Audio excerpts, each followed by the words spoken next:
America के केंद्रीय bank fade reserve के ब्याज दरों को बढ़ाने का इशारा करने के बाद से दुनिया भर के बाजारों में उथल पुथल मची हुई है।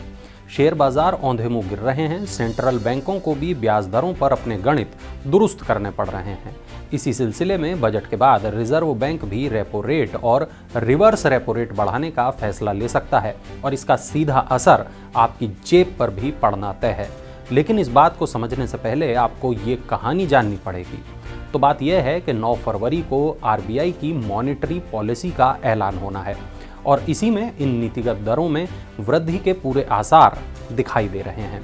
इसमें रिवर्स रेपो रेट का मामला थोड़ा ज़्यादा दिलचस्प है। असल में बैंकों के आपस में उधार के लेन देन की दरें, जिसे ओवरनाइट कॉल रेट्स भी कहा जाता है, उसमें इजाफा हुआ है और ये दर रिवर्स रेपो रेट से ऊपर चली गई है। अब आप पूछेंगे कि इसका मतलब क्या हुआ। तो बात यह है कि रिवर्स रेपो रेट वो ब्याज दर होती है जिस पर आरबीआई बैंकों से पैसा लेती है। इससे ये भी सवाल उठता है कि आखिर आरबीआई को दूसरे बैंकों से पैसा क्यों उधार लेना पड़ता है। तो बात यह है कि बाजार में नकदी को मैनेज करने के लिए, या दूसरे शब्दों में कहें तो बैंकों के पास मौजूद अतिरिक्त कैश को रिजर्व बैंक एक निश्चित ब्याज दर पर उधार लेता है। इसे ही रिवर्स रेपो रेट कहते हैं।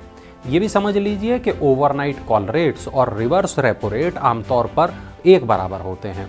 अब बैंक ऊंचे ओवरनाइट कॉल रेट्स पर दूसरे बैंकों को उधार देंगे तो रिजर्व बैंक का धंधा गड़बड़ाएगा।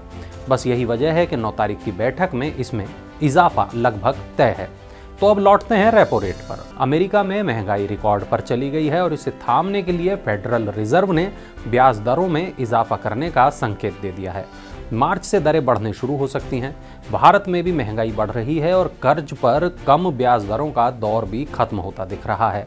ऐसे में आरबीआई मॉनेटरी पॉलिसी में कर्ज की दर यानी रेपो रेट को बढ़ाने का फैसला ले सकता है। ये भी जान लीजिए कि रेपो रेट वो दर होती है जिस पर रिजर्व बैंक दूसरे बैंकों को पैसा उधार देता है।